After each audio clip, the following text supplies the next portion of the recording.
Hello and welcome to Chapter 5, Depreciation and Taxes.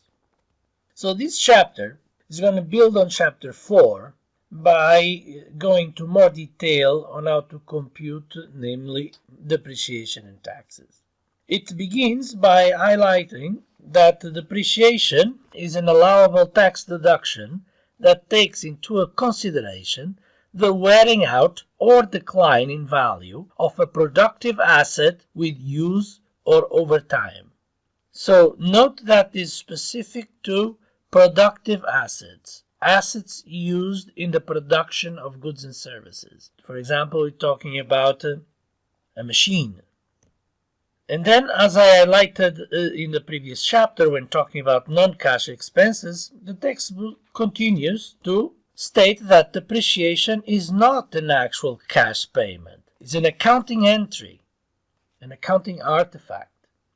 Depreciation only applies to productive income-generating assets. Non-income generating property is not depreciated. Does not apply to land. Does not include inflation. And this is a serious criticism that businesses do about the tax law. Because the value of assets tend to change with time, not just according to the depreciation, but also due to, for example, inflation. But this is ignored, the inflation. Is only applied according to the IRS rules. Okay?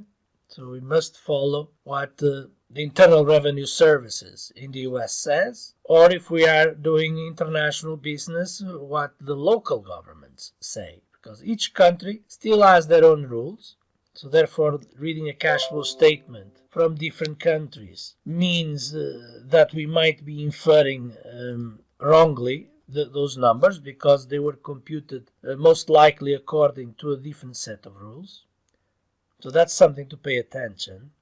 However, you should know that there has been significant efforts to standardize procedures across the world, standardize accounting standards. And that has been motivated mainly by international trade and also the unprecedented level of capital movements across nations. So the global economy, one of the externalities that has created is a path of convergence in terms of accounting standards and how to report cash flow statements, for example. That doesn't mean that the tax rates are the same. What it means is that the procedures to compute depreciation, to compute taxable income, and the like are getting increasingly homogeneous across nations. Well, let's go back to the focus of our chapter 5. So we are now starting with the depreciation, only applies to productive assets. And on page 58, depreciable property is the type of property that it is used in the production of income. It has a determinate useful life that is greater than 1 year, but less than infinity. Land is assumed to have an infinite life. In general, though industries like mining, you can use depreciation of the land because you're basically extracting the resources in that land, basically destroying, like mountains disappear. So once the resources are exhausted in that specific industry of mining, depreciation is taken into account. But all else that does not involve the extraction of natural resources, all other business activities, you are not allowed to depreciate land.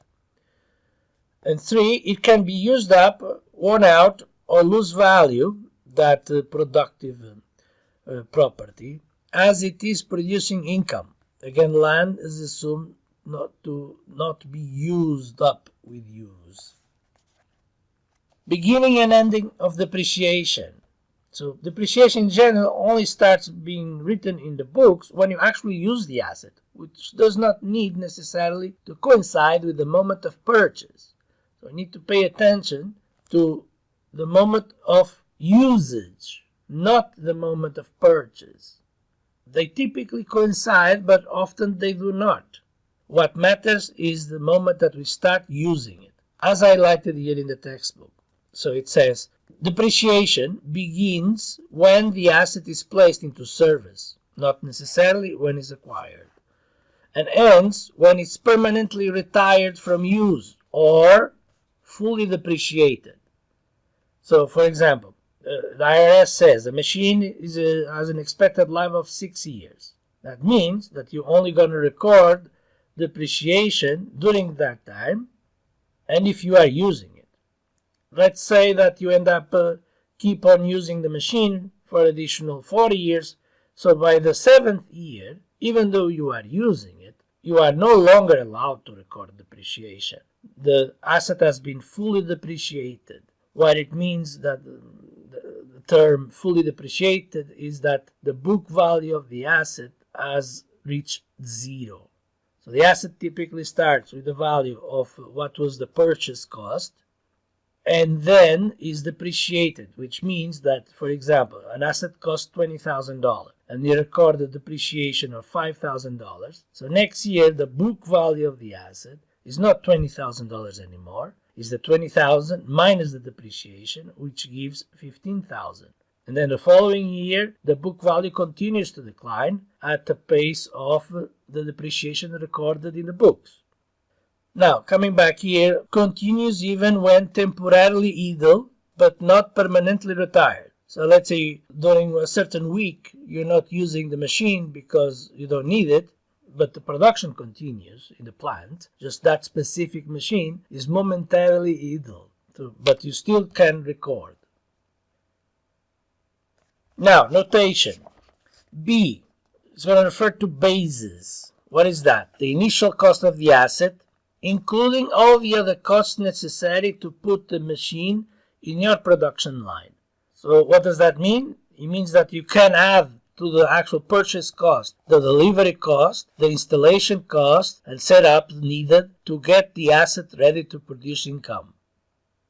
So you add all those costs to the value of the asset. The initial cost of the asset is not the purchase only, but all the related costs that were necessary to incur in order to make the asset effectively part of your production process. Next item in the notation, BV, standing for book value subscript N. So book value at year N. Book value would be changing every year, as I just mentioned a minute ago. So what is this book value? The accounting or book value of the asset in year N. DN, depreciation recorded in year N. Depreciation needs not to be constant. We're going to see, for example, when using the US specific laws, that actually is quite common to record different values for depreciation every year, because the depreciation rate, meaning the portion of the basis that you can record as depreciation in the US, is likely to change every year. That amount, not the table itself, but the table shows changing portions of the book value that you can record for each specific year. They tend to be higher initially and then go down. Then SV, salvage value.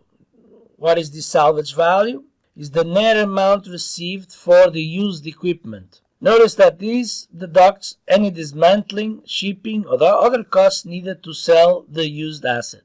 The salvage value is the value that you actually sold the asset, and let's say you sold it for $10,000. But then you had to hire somebody to dismantle it, and that person took $2,000. And then you spent another $1,000 to transport the machine to the buyer's place. So in total, we already had $3,000 of expenses associated with the sale of the asset. So how much was the salvage value? Well, $10,000 for the price tag, minus $2,000 for the dismantling, minus $1,000 for the transportation. So what you're going to declare to Uncle Sam is actually a salvage value of $7,000. The $10,000 price tag deducted by the costs necessary to incur in order to realize the sale. Lastly, L. We're going to use the letter L for the life, the estimated useful life of the asset. In the general method of computing depreciation, in other words, the theoretical foundations of the concept of depreciation, this L is allowed to change as you define it. However, when using the US specific methods, this L is imposed by the IRS. The IRS tells you, for this asset, this is the expected life. You have no saying on that matter. You are told by the IRS what is the number of years that the machine that you bought, given its specificities, is expected to live, or in other words, how many years the IRS is going to allow you to record depreciation for that machine. So the fundamental depreciation calculation is book value at year end, it's equal to the basis, B, minus the summation of all the depreciation recorded in the books from the first year up to year end. So it's the summation of depreciation. Therefore, as the years go by, the book value is going to be a downward sloping curve. It's going to decrease. Now, after this point, the book describes the fundamental depreciation procedures, or also known as the general method, not to confuse with the US specific method. This is just in general, regardless of which country you are, these are the fundamental depreciation procedures. Then each country adopts a certain specific procedure, modified or combo versions of these fundamental procedures. And in fact, they are in the US, a combo. But nonetheless, the chapter starts by telling you, in general, these are the guiding procedures to compute the depreciation wherever you are. Okay? And you're going to be tasked with knowing it as well. So on page 59, the textbook goes with an example on how to empirically use the general straight line depreciation method. So there is this method, and there is a second one called the general declining balance procedures. What is the difference? Well, it's in the name, the difference, right? Straight line means that your depreciation value is always the same. And you can see here it's going to be always the same in this example. Declining means that you take more depreciation in the early years, and then as the years go by, the amount of depreciation recorded in the books starts declining. So imagine year 2000, then year will be 1800, and year 1700, and so on. So that's the fundamental difference between these two methods, the straight line method and the declining balance method. How do you apply the straight line method? For example, let's say the basis is $14,000. The cost of buying the asset, transporting it, and putting it installing it in your production line. The aggregate cost was $14,000. Let's say that the asset is expected to live 6 years, and that the salvage value is expected to be $2,000. Well, if that is the case, what is the book value of the asset each year? Right? Book value, year, so 6 years, and starts with a book value, year 0, of $14,000, equal to the basis. Right?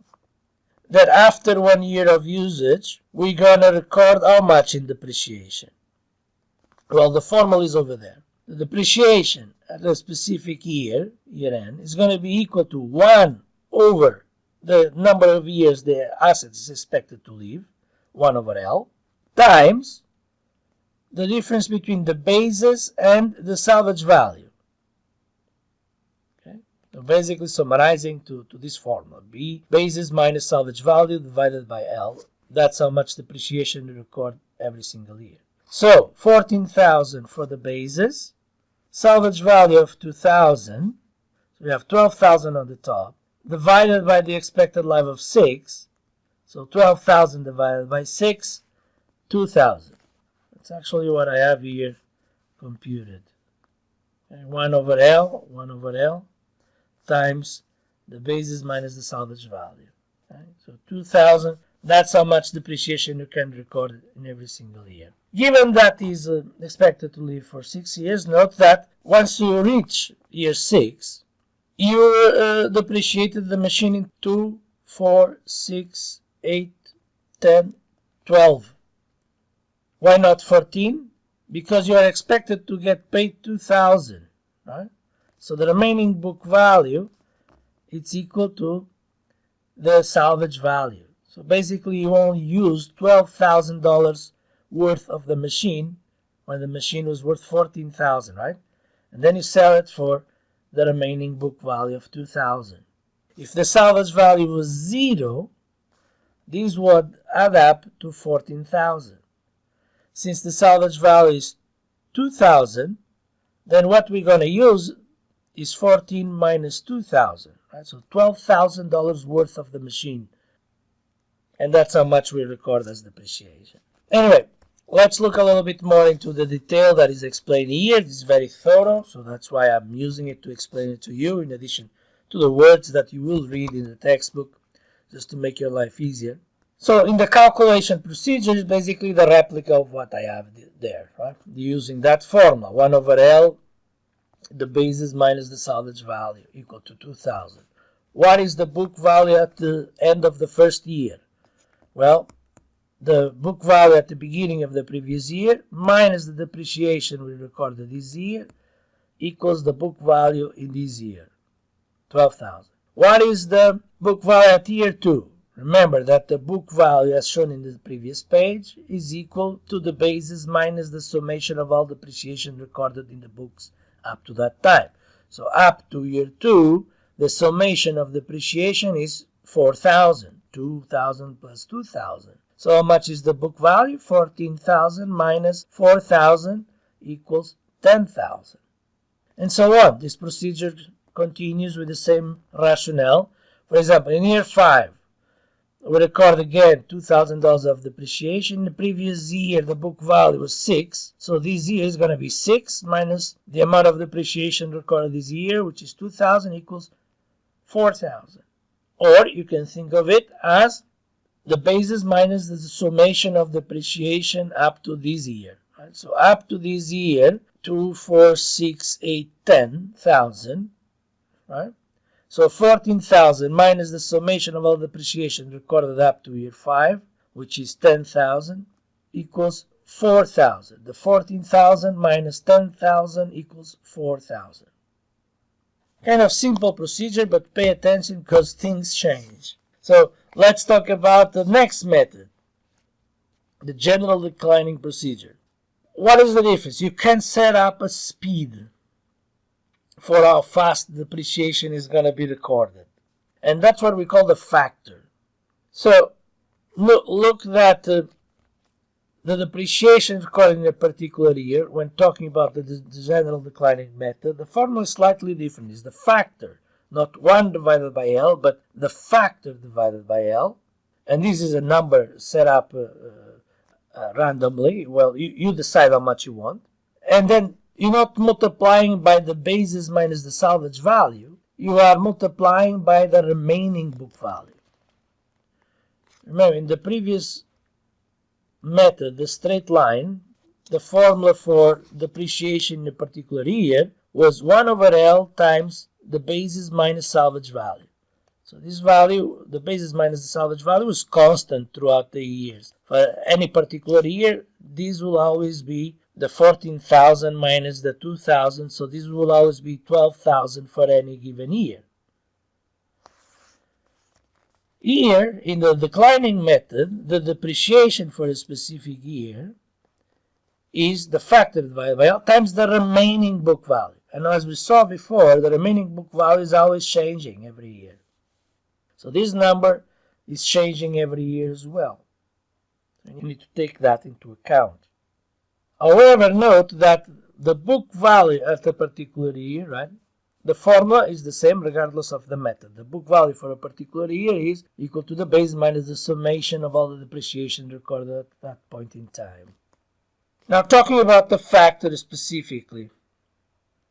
So, for example, if you pick a factor of 1.25, it actually means a 125% declining balance depreciation. If you pick a factor of 2, it's actually interpreted as 200% or double declining balance depreciation. This number can be, in this general method, right, anything. Can be anything, any number you decide to be, or you are told to use, like in an exercise. However, in each country, these are not these are not left to the discretion of the business or its accountant. These are set by law. But in general, this can be any number. So the example that the textbook uses is similar as the previous one, except that they set a factor of 1.25. Okay, so it's exactly the same information as given to solve for the straight line, but now there's an extra variable, which is the factor of 1.25. On page 60, at the top, you have the procedure shown step by step. So remember, the depreciation using the accelerated method is F over L. Accelerated, also known as declining balance, is the factor divided by the life times the book value in a particular year. Right? So, like before, in year 0, no depreciation was recorded yet. Right? So the basis at the beginning of the year is equal to the book value. Then, in the first year, the amount of depreciation is going to be the factor of 125 divided by the expected life of 6 years times how much was the book value in the previous year, 14,000. So this amounts to 2,917.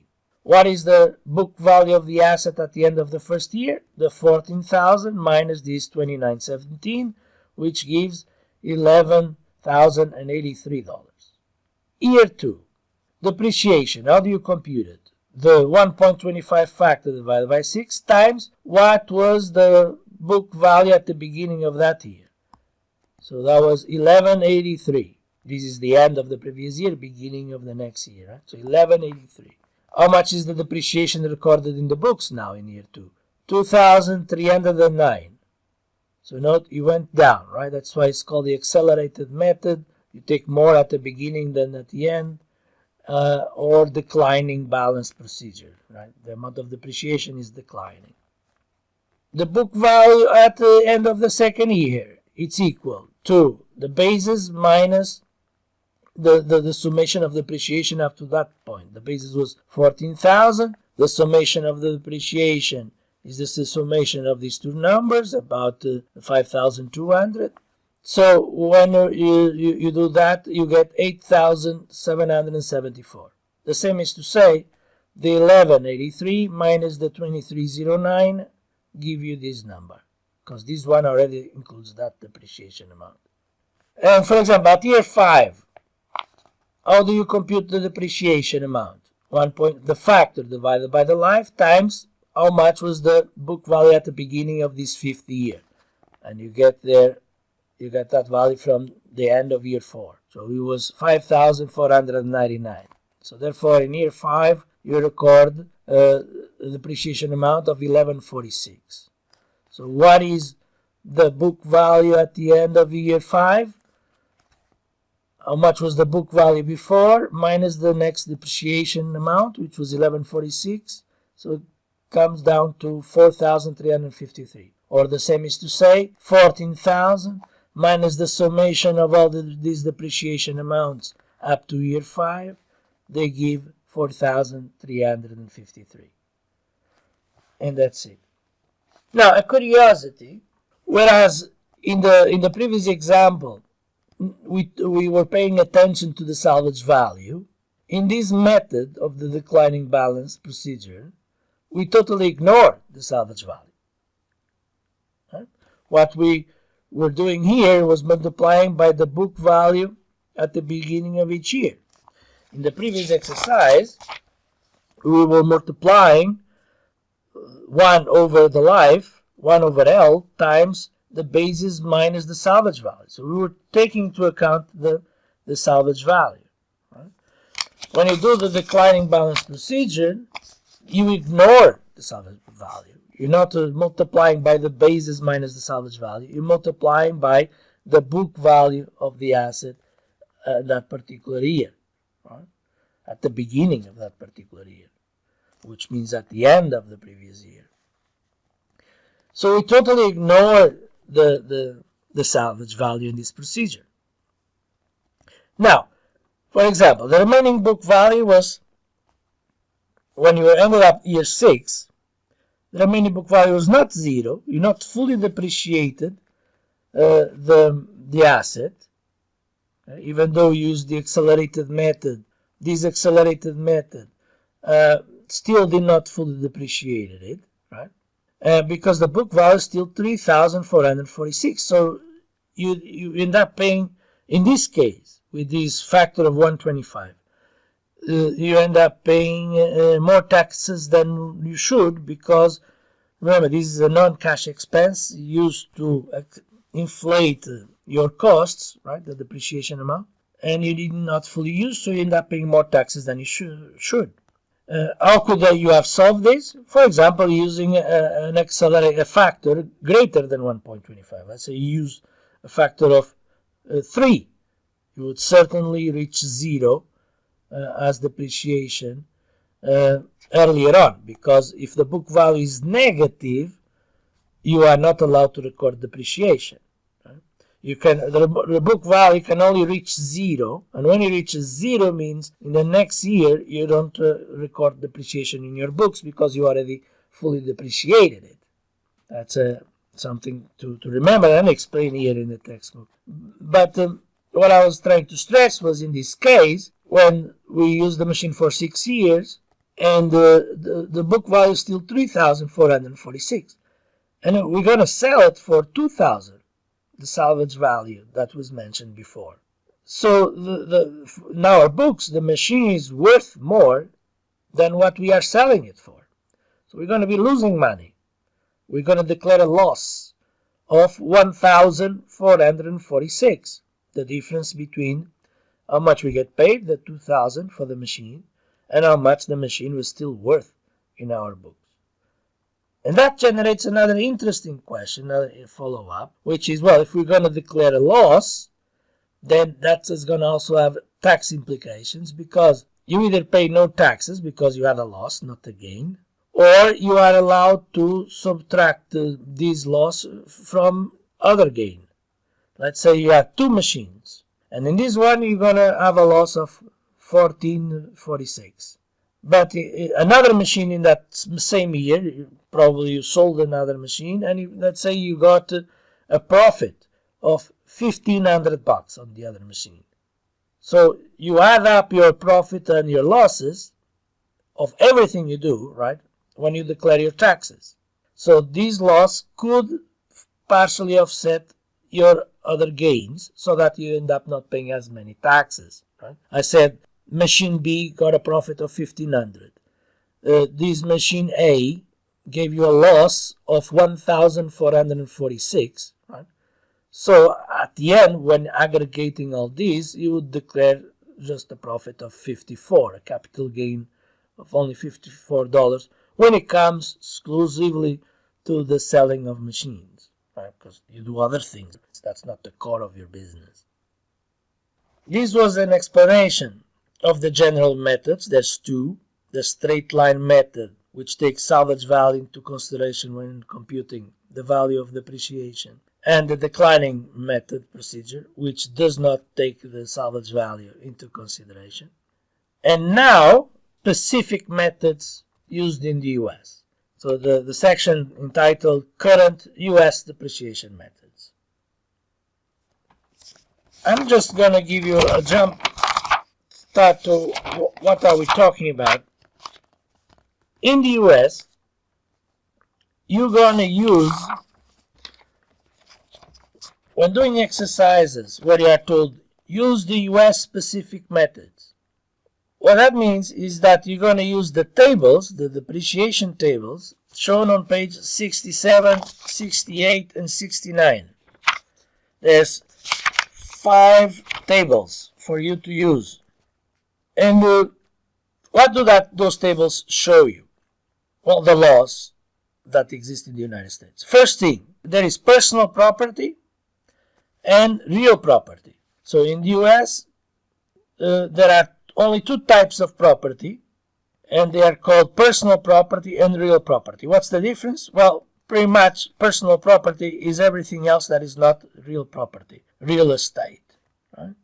So buildings and condos and whatnot, they fall here, and everything else is called personal property. It has been like this since the 80s. Okay? So real property and personal property. And then, inside each one of these categories, is going to talk about several types of assets, right? So there are, in the personal property of productive assets, there's going to be 3-year lived assets, 5-year lived assets, 7-year, 10-year, 15, and 20-year. So for example, 20-year assets are those municipal sewers are expected to last 20 years, or at least are going to be allowed to be recording depreciation for 20 years. And you can see, for example, 3-year life. What are we talking about? Short-lived equipment, special tools. 5-year life, automobiles, trucks, computers, research and experimental equipment. 7-year life, office furniture, fixtures, any property without a class life. 10-year life, vessels, barges, tugs, railroad cars, petroleum, refining equipment. 15-year life, some utility equipment. So, in the actual law, there's all the items you can imagine. Here is just a summary. Okay? This is not a 500-page law. This is a summary of the items you're going to find in each one of these categories, not an extensive list of all the items you're going to find.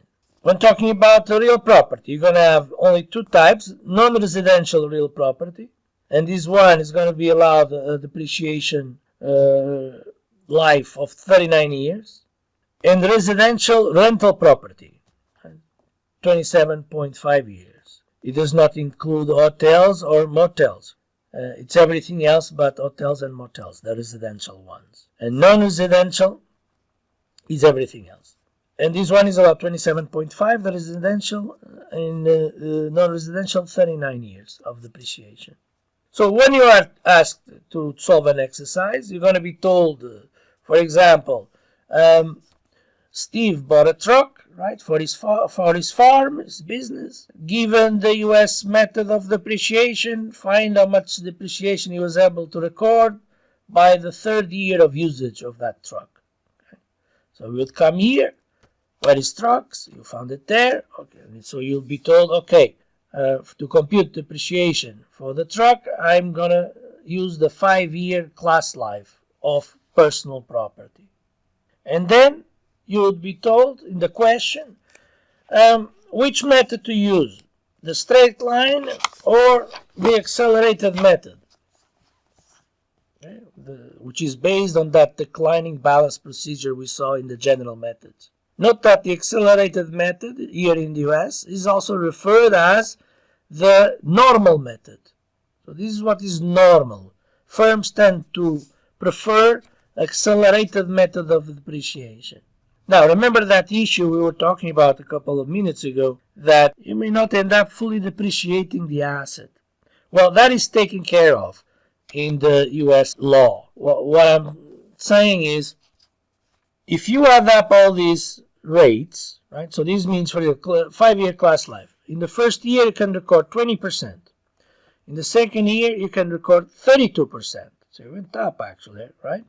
I'm going to tell you why in a second. But 3rd year, 19.2%. So it's 0.1920, right? I don't know why they omitted the 0, probably for the sake of space, but there's so much space here. I don't know, but this is to be read as 0.20, 0.32, 0.19, 0.11, 0.11, 0.5, right?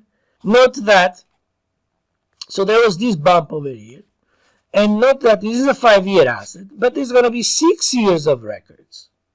Why is that? Because in the US, the personal property uses the mid-year assumption. This is something you should read in the textbook, okay? So what is this mid-year assumption? Well, it's a simplification procedure. Remember that the US does not suffer from the bureaucracy disease as much as, for example, my home country or in general European countries. So everything here tends to be simpler. And this is one of those empirical applications of that philosophy. What does that mean? It means that for personal property, regardless of the day, regardless of the month that you actually bought the item, in that year that you acquired the item, you are only allowed to record half of how much you would if that was a full year. Meaning what? Remember, this was supposed to be the accelerated method, right? So this will be 40%. But since we are following the mid-year assumption, then it's just 20%. Regardless if you bought the asset on January 1st or on December 31st of that year. The day and the month do not matter. Ignore them. Now here is just, you come here, take this rate and multiply by the basis. That's as simple. This depreciation rate times the basis gives you the depreciation amount. It ignores the salvage value too. It's very simplified, US style. So for the truck we're talking about, the first year is 20% of the purchase price, or the basis to be more comprehensive, because the basis is not only the purchase price. Remember, the basis includes also all the other costs that were necessary, for example, to customize the truck for your business, the farm that we were talking about as an example. So 20% of that basis value will be recorded as depreciation. In the year 2, 32% of that basis value. And I said year 3, right? So in the year 3, in the example I came up with, so in the year 3, the amount of depreciation will be 19.2%. or 0.1920 of the basis value. Now, why do we have 6 years again of recordings for depreciation when the asset is just 5-year lived? Because of that mid-year assumption. Right? So basically, half a year was recorded here. So if the asset is still lived 5 years, right, where is the other half to make a full year? Well, at the end. Right? So this is pretty much 1, 2, 3, 4 years of full depreciation rate, and then half of depreciation in the first and the other half in the end. Okay? Note that this number is half of 1152. Okay? So that's the mid-year assumption. So here in the US, again, this is US specific law. When we're talking about the class life, if you want to figure out, okay, how many years of depreciation I'm going to have? Well, class life plus 1. Right? We have here 6 years of recordings. Right? So it's not 5 years of recordings as it was we're talking about in the general methods, right? The fundamental concepts of the depreciation. Given the US specific laws, a 5-year asset has plus 1 years of records, right? Because of that mid-year assumption. A 7-year asset has 8 years of records. Right? A 10-year asset has 11 years of records, and so on. Right? You got the gist of it. Why? Because the personal property follows the mid-year assumption, a law imposed in the US. Now, that differs from real property, okay? The second category of assets. Okay? When talking about real property, note that compared to the previous table was just talking about years. There is no reference to months, right? And that was because of the mid-year assumption. When you look at the real property tables, you're going to see months. So that is a hint that months matter. Meaning what? In the US, depreciation procedures for real property follow the mid-month assumption. What does that mean? It means that we still do not care about the day that you actually buy it, but we care about the month that you bought it, as well as the year. But before we only cared about the year, now we care about the year and the month for real property. So let's say talking about buying a factory or something. if you bought it in January, given that a factory is allowed to 39 years of depreciation, but we still have +1, and that's because of this breakdown of the month, right? So for example, if you bought it by April, it means you're going to use it, 9 months, April inclusive, right? 9 months in the year, given that the year has 12 months, right? So from April to December, this is 9 months, right? You just did not use it the 3 previous months, 9 plus 3, 12 months, right? So you bought it in April, so you can start recording the depreciation. And you would record about 1.8% of depreciation for that year. 1.8% times the basis, buying the factory and all the construction and adaptation that had to be made for the factory to be useful for you and your production process. So what are the other 3 months to comprise a full year? So that's why you end up also with +1 year of records. And note, in this first year of purchase, you record about 1.8%, and in the last year, you would record about 0.7% of depreciation, right? To make up for the regular 2.5 of depreciation. If you add these numbers up, right, multiplying it for the 37 years at 2.56%, right, plus 1 year of 1.8% plus 1 year of 0.7, this will add up to 100% of the asset being fully depreciated. So the rows add up to 100, whereas in the previous tables for personal property, the columns add up to 100, right? Or 1.00 means 100%. In the real property, the rows add up to 100. So succinctly again, for real property, you care about the month and the year. Right? Year 1, month 4. This is the appreciation. Just come here, take this number. Now, this is how much depreciation you're going to record for this year, year 1. Regardless if you bought it on April 1st or April 30th. The day still does not matter, just the month. And note that, imagine we bought it in November, right? If we bought it in April, you were recording 1.8% of the asset.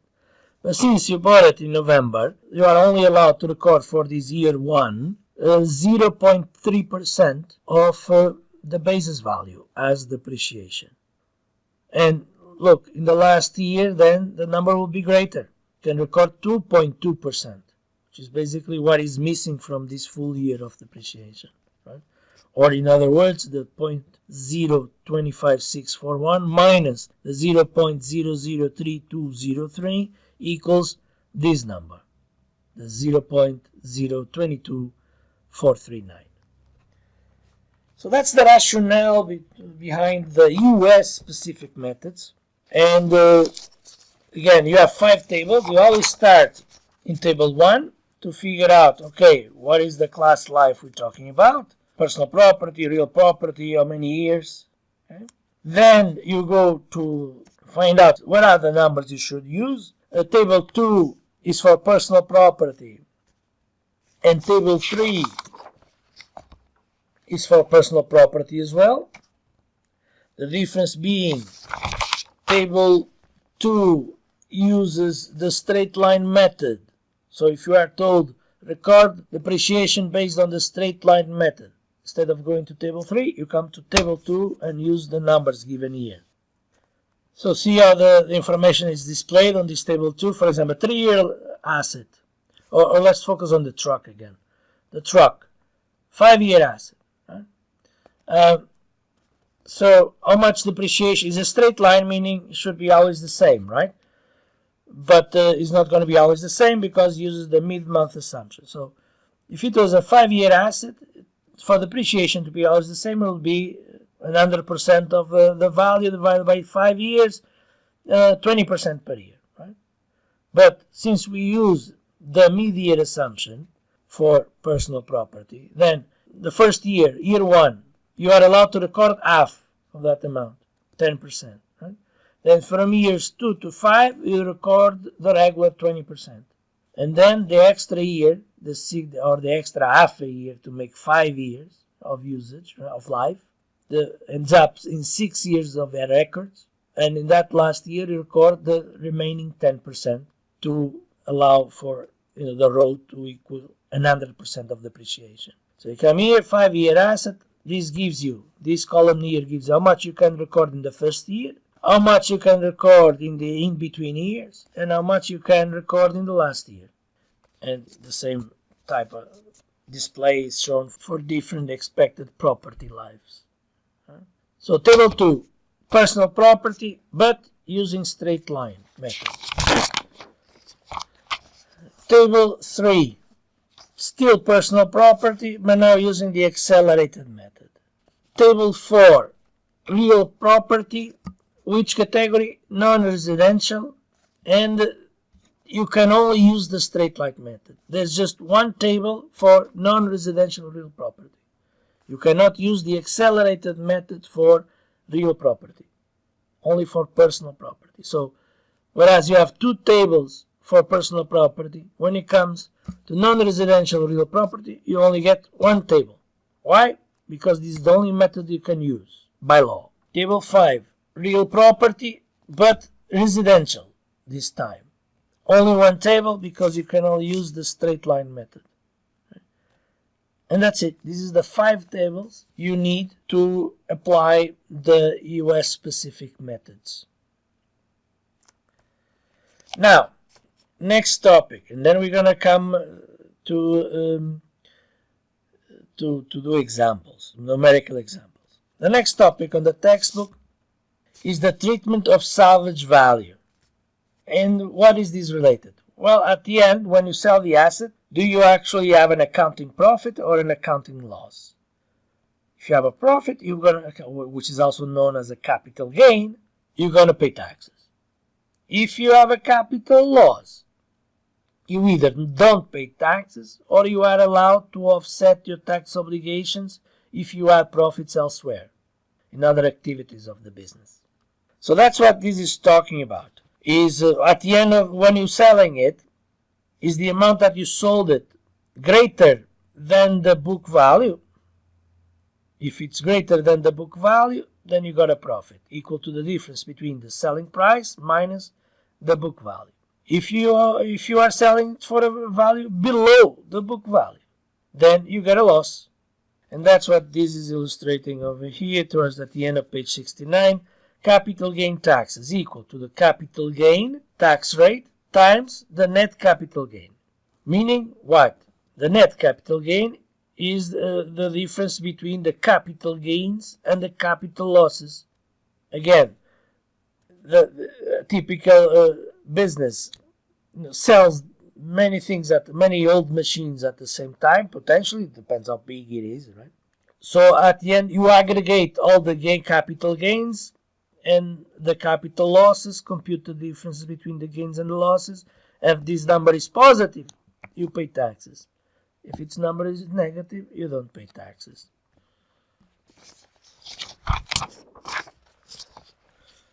So that's what is portrayed on this graph on page 70.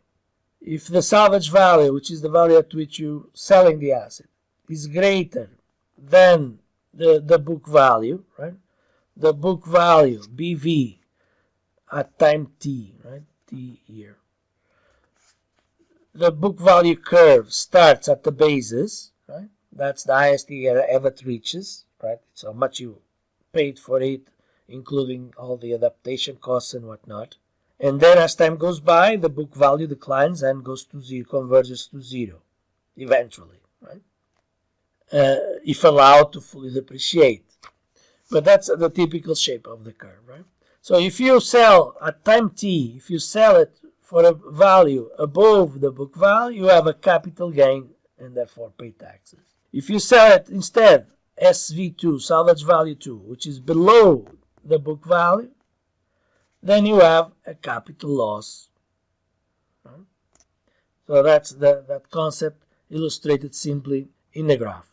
And here in the upper part, is basically referring what I said. Capital gain, if there is one, is equal to the salvage value minus the book value, right? If this difference is negative, then this will be called the capital loss. Book value, just reminding you, the textbook just goes back to the concept shown in the early pages. Don't forget that the book value is equal to the basis minus the summation of all the depreciation recorded up to that moment in time. Why is this brought back at this point? Because now we're going to be concerned about what is the net cash flow from salvage value. This is the purple edition, the most recent. So the net cash flow from salvage value, which I personally prefer to use this notation, NCFSV, net cash flow from salvage value, instead of just cash flow. Not to confuse, to avoid confusions with the early chapters. But this is the formula to compute all that we said so far about these capital gains and capital losses in a single formula, right?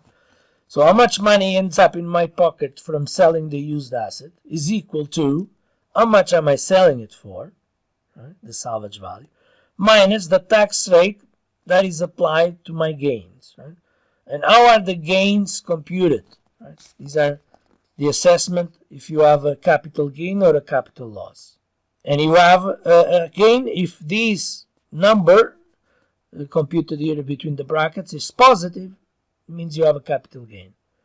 If the result of this formula between parentheses is negative, then you have a capital loss. If I had a profit selling this old machine, then the profit was equal to the difference between how much I got paid, the salvage value, minus the book value. The book value, BV, is equal to the basis minus the summation of all the depreciation recorded in the books up to the year of sale. So this determines if you have a gain, meaning if this number is positive, then you pay taxes on it. What ends up in your pocket is, okay, I got paid the salvage value, take out how much I paid in taxes, then you find out how much money you have in your pocket from selling the asset and complying with your tax obligations given the depreciation procedure adopted. So this is the net cash flow from salvage value. You need to do the computations for depreciation for each year, right, in order to figure out how much is the net cash flow from salvage value. So in the exercises I'm going to challenge you with in the next homework, not the quiz. The quiz is going to be focused on the general method. Okay, the homework is going to be focused on the US specific methods, right? And that's where I'm going to ask you for the net cash flow from salvage value. In that homework, you're going to also have questions that is just about, hey, what was the amount of depreciation recorded in a specific year if you adopted the US method for this type of asset? That's one type of question. Another type of question is, okay, from year 1 to n, whatever that n is, what was the total amount of depreciation recorded in the books? So you're going to need to compute not just for 1 year, but for all the years I am asking you to compute depreciation and then add them up.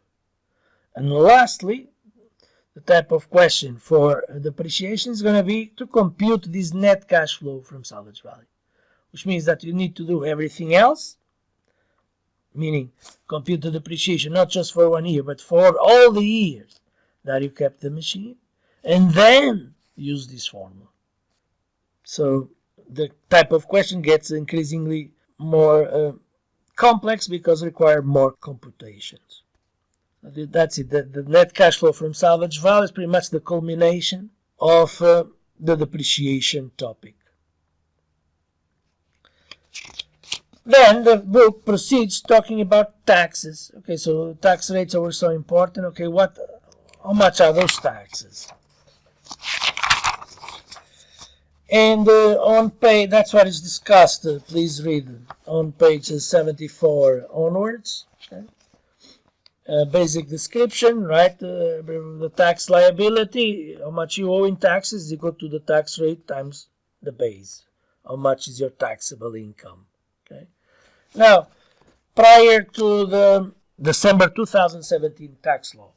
Tax rates for U.S. corporations used to be progressive. So the corporate tax rates that they were in effect since 1994, and these were the brackets, right? So a company that was declaring profits between 75,000 and 100,000, right? A small business would pay 34% for this extra income. So it's worth to let's go over this with more detail, because this is what actually happens for individuals. Still is progressive for individuals. For corporations, this no longer exists. It was flattened out, and everybody pays 21% regardless of the income bracket. Okay, briefly describing the law for corporations, what happened was now it's a flat rate of 21% regardless of the income bracket. So obviously who benefited the most was those that were paying the higher tax rates, right? For example, 15 million to 18 million, 38%. And who's not happy about it is the really small businesses, right? Because they were paying just 15%, and now they're going to pay 21%. But the big conclusion here is all this got simplified. The tax rate for when it comes to federal taxes is now flat at 21%. And then on the top of this, the businesses still have to pay state taxes, just like us individuals, right? So the tax rate for businesses is higher than 21%, varying per state according to how much each state charges as corporate tax. And it's worth mentioning that some states still have a progressive tax law. Progressive meaning the higher you make, the more income you make, the higher you pay. That's the nature of being a progressive tax law, right? So some states still have that. Note that another curiosity, it's just prior to the reform, the tax reform of December 2017, people would refer to the law as progressive, but it was not truly progressive, right? They were being relaxed in using the term.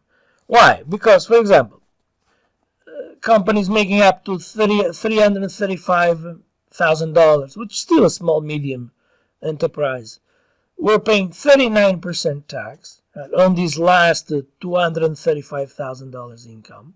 But if they made more than $335,000, then that last portion the rate would go down. This doesn't happen for individuals.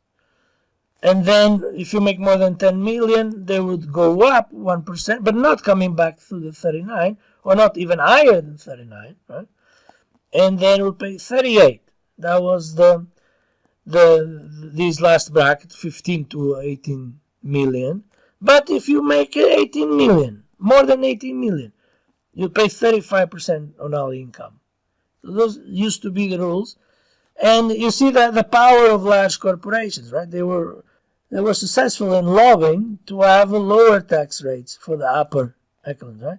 Why doesn't this small medium enterprise have a lower rate? Why wasn't this like 0 and then 10 and then let's say 14 and then 20 and then 34, 35, 38, 35, right? Or even higher, right? So there's an inflection point which shows you the reality of lobbying, which is quite interesting, right? But now there was a tax reform, and there's 21 for everybody, and the ones that don't benefit from it were clearly the poorest, right? Even though if you watch the media, it sounds that like they did. But, one thing is facts, another thing is fiction and media propaganda. So, but only people that are informed realize it, right? Hopefully you are informed. So that's what the next couple of pages go on, talking about the state income taxes, property taxes, and then a combination. That's what we typically use in our computations to simplify. We're not going to train you as an accountant, so we just typically just tell, hey, use this overall combined tax rate, okay? Instead of asking you to compute how much taxes you're going to pay locally, at the state level, at the federal level. Right? We simplify it because this is not an accounting class. If this excites you, we have several very interesting courses in accounting in the business school. So please talk to your advisor and enroll. That's where you learn more details about the tax laws. This is a finance class, not an accounting class. So you are exposed to it, but not really thoroughly challenged with accounting procedures. Now, so this is pretty much it to chapter 5, and for this video. In the next video I'm going to solve exercises, because this is a very important chapter, but I wanted to go with you with the theory, because there's plenty of information there. So it can be simplified into the general methods, right? The straight line versus the accelerated one, and then the US specific methods, where we use the tables on pages 67 onwards. Okay? That's the US specific methods. And then the net cash flow from salvage value. Those are the things you need to know by heart. Right? And the rest is basically for your information. Even though we use taxes in our computation, but I tell you what is the overall combined tax rate to use, not to compute every single level of taxes. That's it for chapter 5. Don't hesitate to make questions.